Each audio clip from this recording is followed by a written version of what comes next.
Hello, everyone. Time for the good stuff.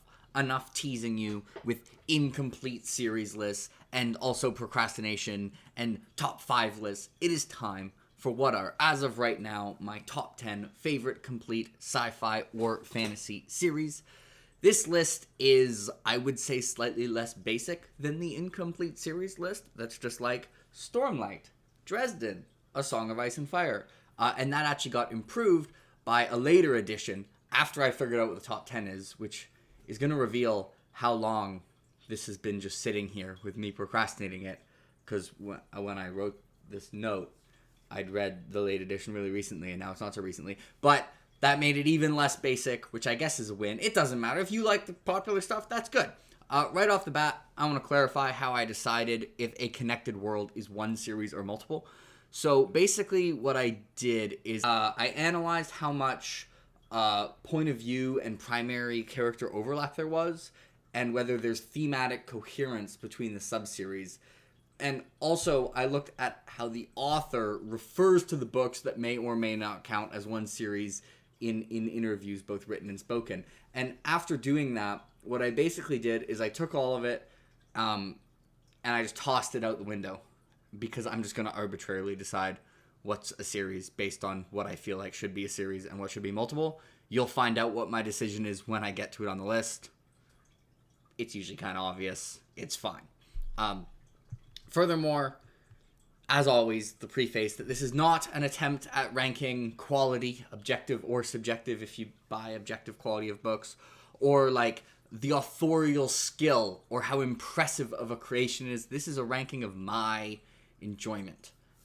So if I enjoy something more because of nostalgia, I'm not ignoring that. Like, that nostalgia plays a factor in my enjoyment. This is also not going to be an attempt at providing a balanced and measured review of each series where I outline the pro and cons and try and help you decide if it is for you, or even tell you what it is about.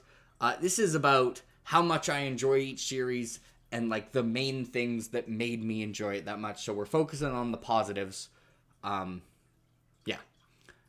is it. Really, like, it's a quite self-centered concept for a video, but maybe if I'm aware that it's self-centered, that makes it less self-centered? Whatever. I have a spreadsheet here, because of course I do, that has the median, mean, max, minimum, first quarter, 25th percentile, and Q3, or 75th percentile of the 12 series I considered.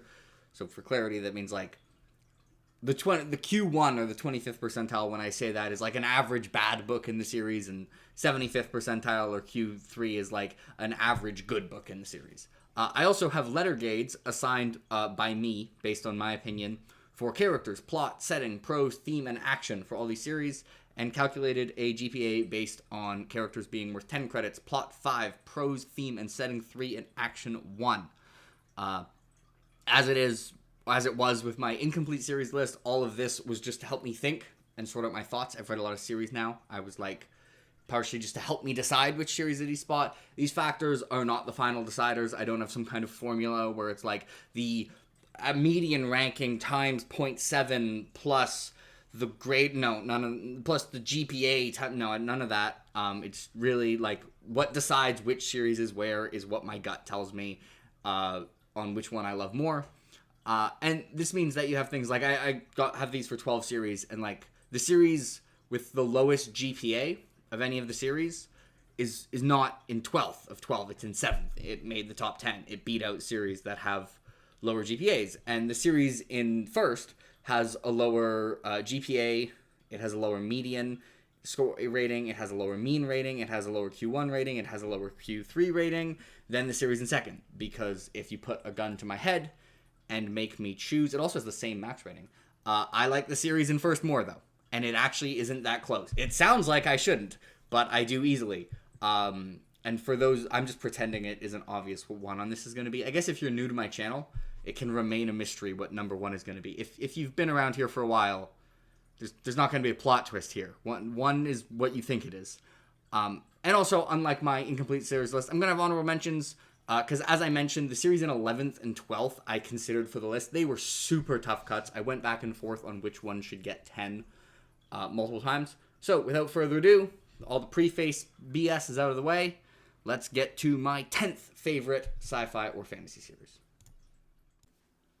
For number 10, we get to what was the only trilogy to make either list here, which was pretty shocking, until the late edition, which is a trilogy, actually barged in ahead of it and kind of ruined that. This is a newer fantasy series and has been hyped to all hell, and in my opinion, it basically deserves that hype, and it is the Greenbone Saga by Fonda Lee. The clan is my blood, and the pillar is its master.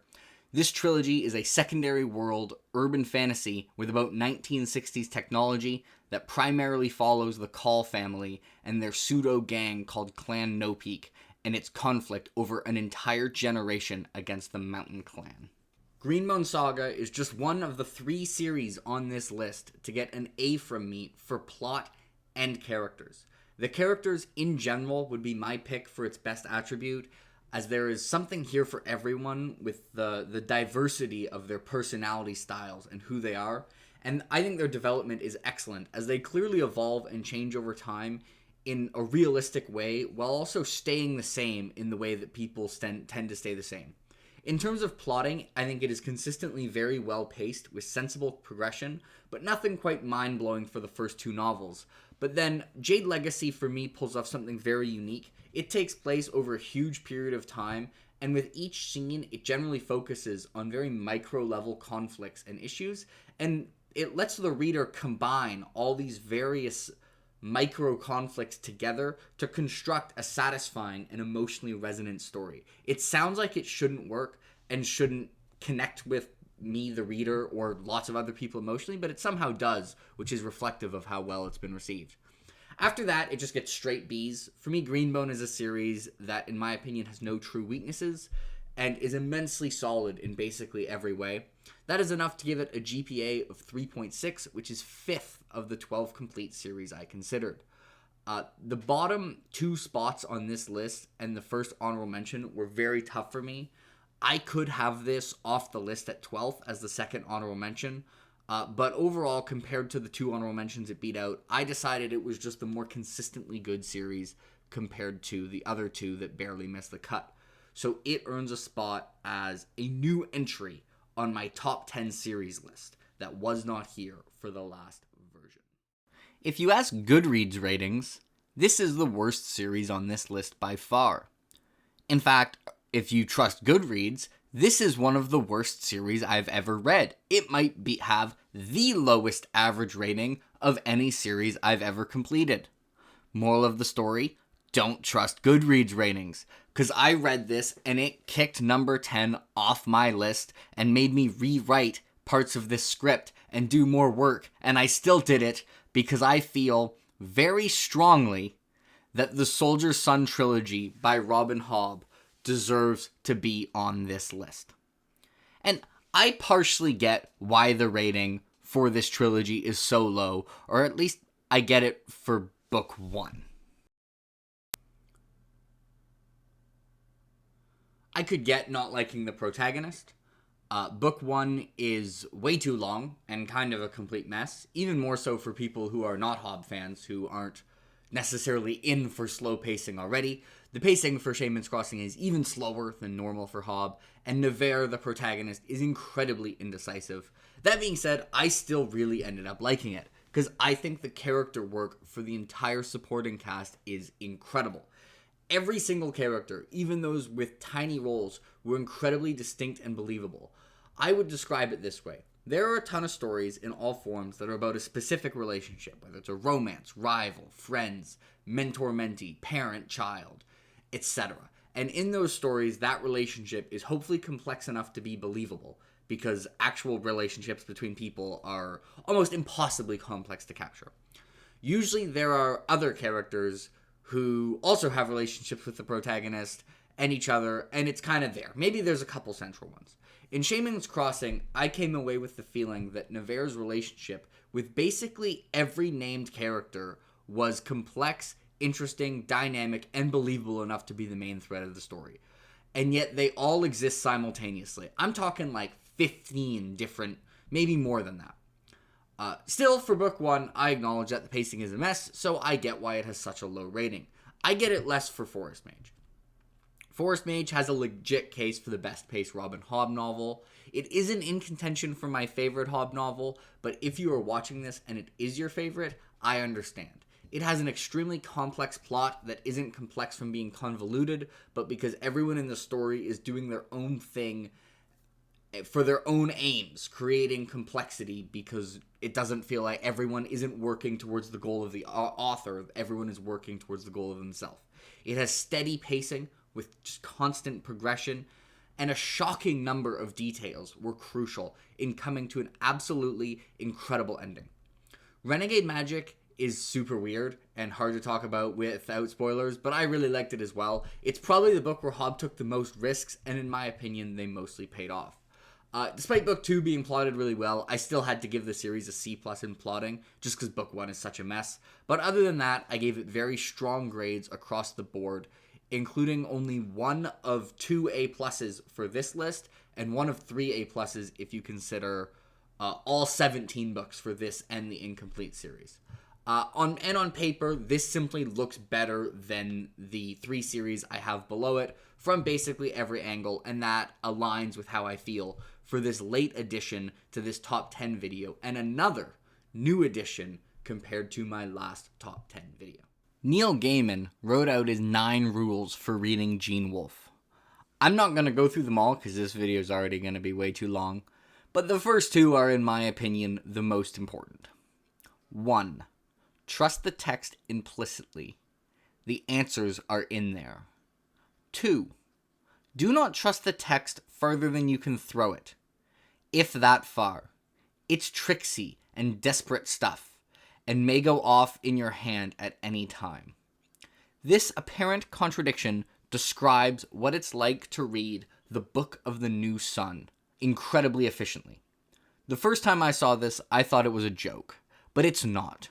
Trusting the text means that it's not a plot hole if you think to yourself that something doesn't make sense.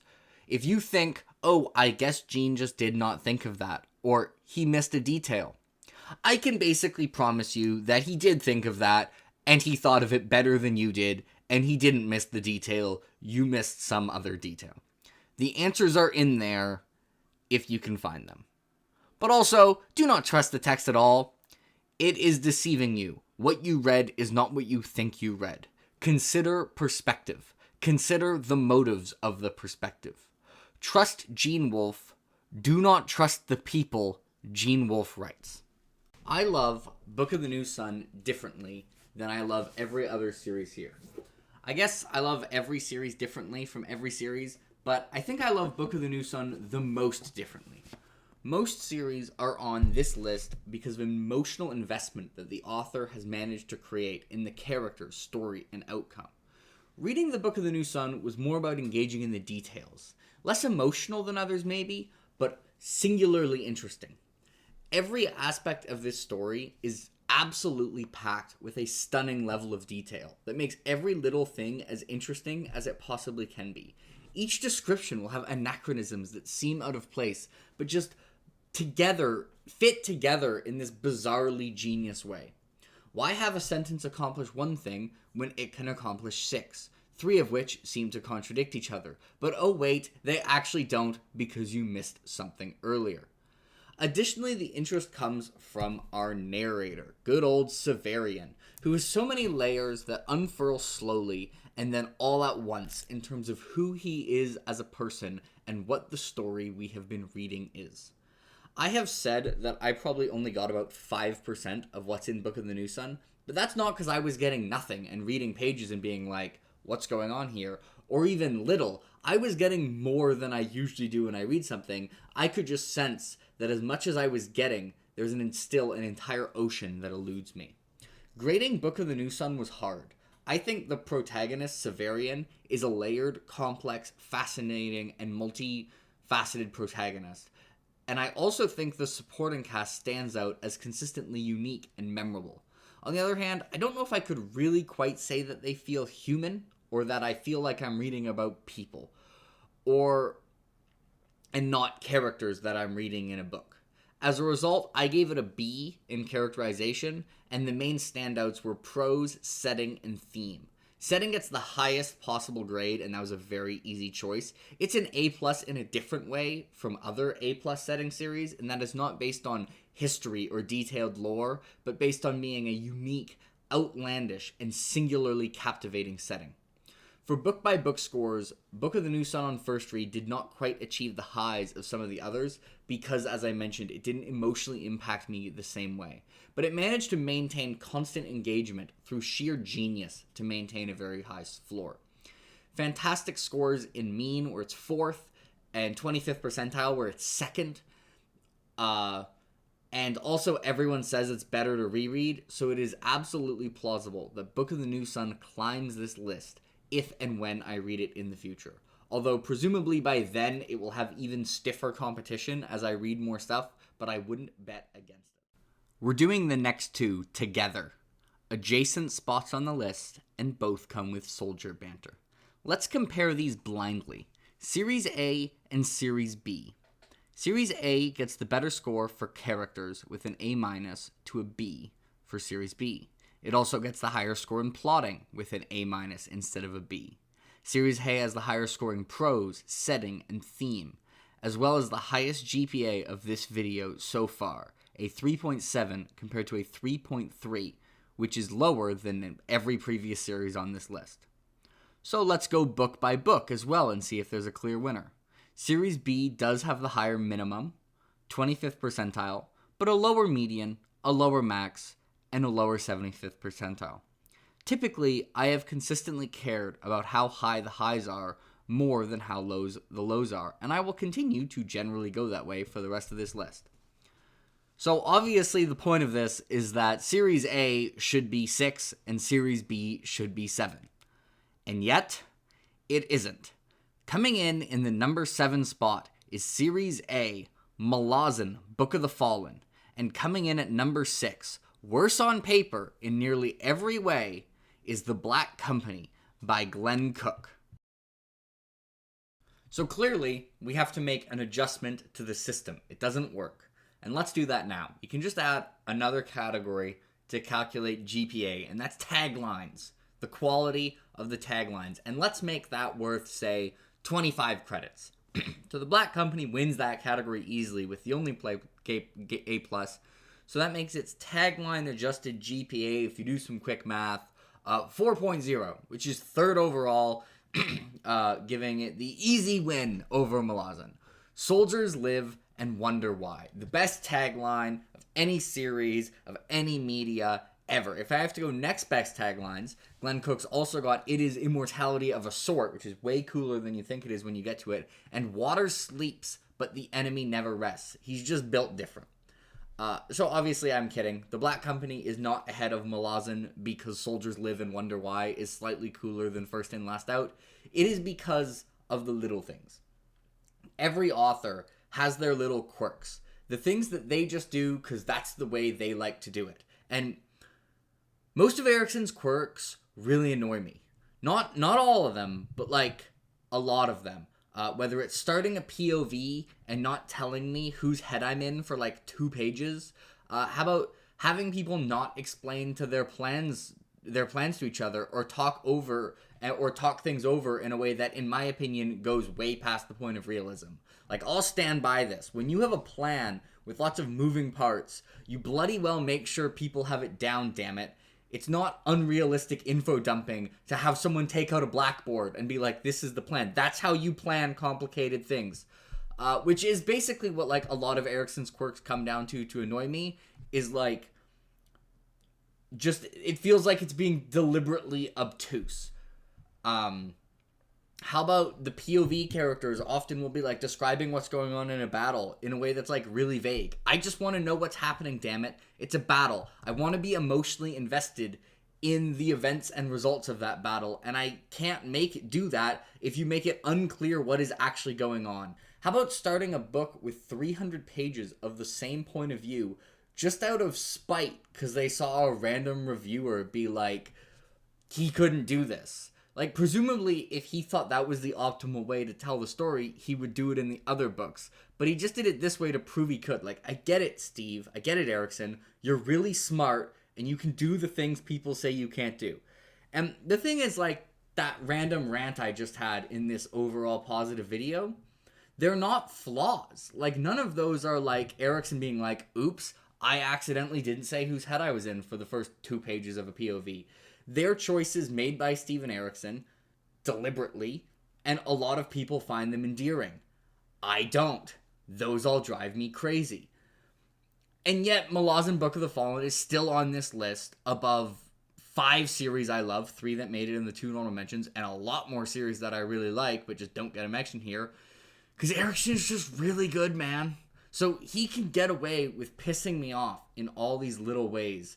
Because he's good at everything. Like, crazy battles, phenomenal characters, incredible range of versatility in terms of character, mood, tone, humor, pacing, plot structure, and style. Which is why I joke that Malazan Book of the Fallen has everything in it. Like, it's everything. If you think of a story beat, it's in there somewhere. It's a series that can be loved for its incredible, like, character work, intricate plots, insanely creative and expansive world, incredible writing or exploration of theme, or just because it has badass battles. It is held back from being higher because then there will also be all these Eriksonian quirks that just tilt me. Now, Glenn Cook, on the other hand, is also really, really good at a lot of things. But I have to admit, gun to my head, I think Steven Erikson's a more skilled author than Glenn Cook. And that Malazan Book of the Fallen is the more impressive series. I guess if you want to call it better series, whatever. I'm not sure that I buy objective quality of books. But if it exists, like if I accept the premise of objective quality of art, then Malazan is probably objectively better than The Black Company. But guess what? That's not what this list is. It's my favorite series, and I liked reading The Black Company more. Very slightly more, but more. Because Glenn Cook also has a ton of quirks, and I love pretty much all of them. He has soldier humor as well. I like his soldier humor more. He has 3-word sentences everywhere. I kind of like his writing, though. It works for me. He has narrators skipping over things that seem like they are important because the narrator just thinks they aren't. But I think it's kind of cool. He also has narrators dwelling on things that don't seem important because they think they are. He has narrators criticizing other narrators' writing choice and many, many more quirks. And some of my favorite parts of The Black Company come from Glenn Cook just doing weird, quirky things that I found incredibly endearing and entertaining. And it gave the series a super high floor. In fact, one of the highest floors of any series on this list. Before the last 2 novels, it still wasn't in my top 10 because it lacked the peaks. And then Water Sleeps and Soldiers Live happened. Soldiers Live being one of my absolute favorite novels of 2022, and it fixed the only hole in Glenn Cook's resume here, and let me put this where I wanted to as my 6th favorite completer series. Soldiers Live and Wonder Why. It is 2 sentences. A comma is always the wrong choice. Another new addiction, by the way. Malazan was actually in the same spot last time. Allow me to engage in nostalgia for a couple minutes. Not solely nostalgia, as I do believe this series does have a lot to offer. But if I'm being completely honest, unlike the other series here, where I believe that if I read them now, they would still end up at a similar or identical position on this list, this series would probably not crack the top 5 if I read it for the first time now. But guess what? I didn't read it now. It was the second adult fantasy series I ever read, and so then I read it 5 or 6 more times, and I still get irrationally excited when others are enjoying it. Experiencing the epilogue of Book 3 vicariously through other people reading it is still my happy place, and I do believe I would really like it if I read it for the first time now. But I would just not have the same emotional attachment I do. But guess what? That isn't the case. I did read this at the age of 14. I do have an emotional connection to it that takes time and repetition, and I don't have to pretend that I am an unbiased robot who is completely impartial. So as a result, Codex Alera by Jim Butcher jumps in as my 5th favorite completed series. I still wholeheartedly believe that this series is really good, and that is reflected by the 3.4 GPA, which doesn't stand out compared to the other series on this list, but, like, it still belongs. It's up there. It mostly achieves this, I think, through consistency. The characters are very well done across the board, with even rather unimportant members of the supporting cast being memorable and having distinct personalities. It also has an extremely compellable, likable protagonist in Tavi, who is maybe the best example I have personally read of an author showing us a protagonist is smart instead of just telling us. The stuff this guy comes up with is next level big brain time.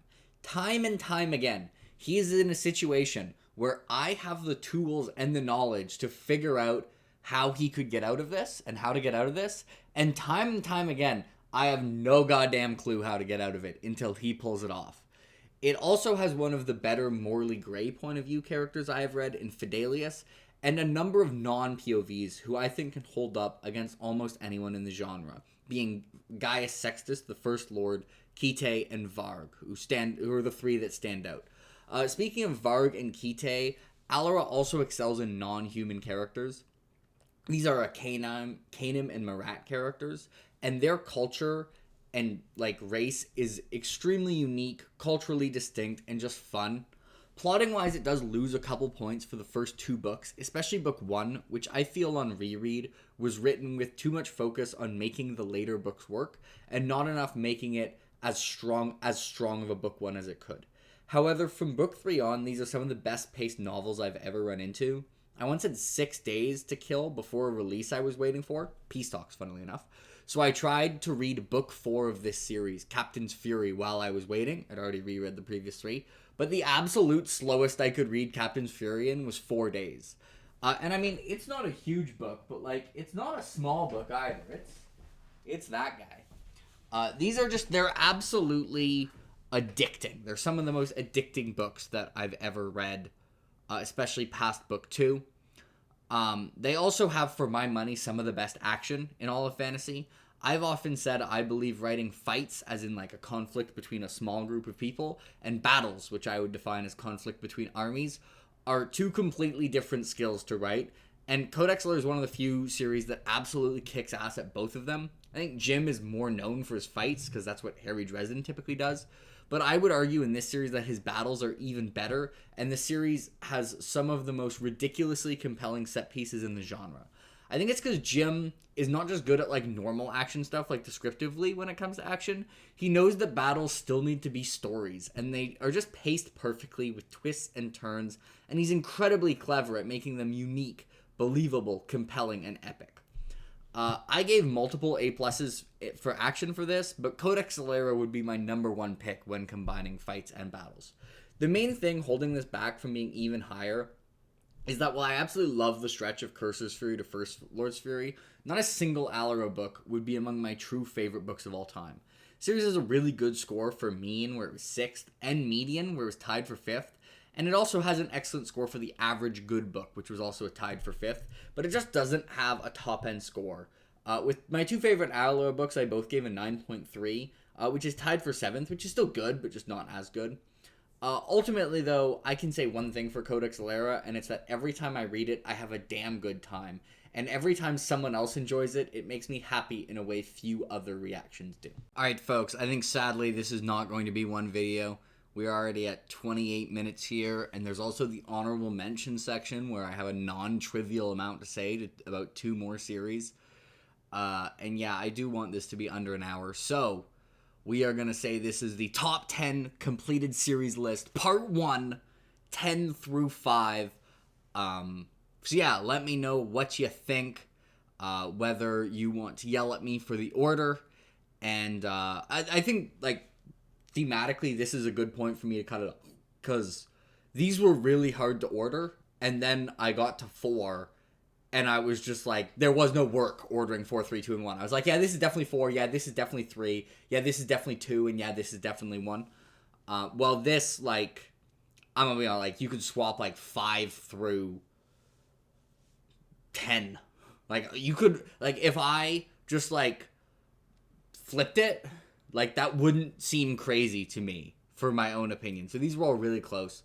So let me know if you know what my top 4 is and the order. I think for those of you who know me, it shouldn't be that hard to guess. I mean, there's not that many series left to go. Maybe the order for 4 and 3 could be tough, but I mean, I don't think it's that tough. Anyway, let me know what you think of the video. and what you think the top 4 is going to be. Hope you enjoyed it. Have a good day.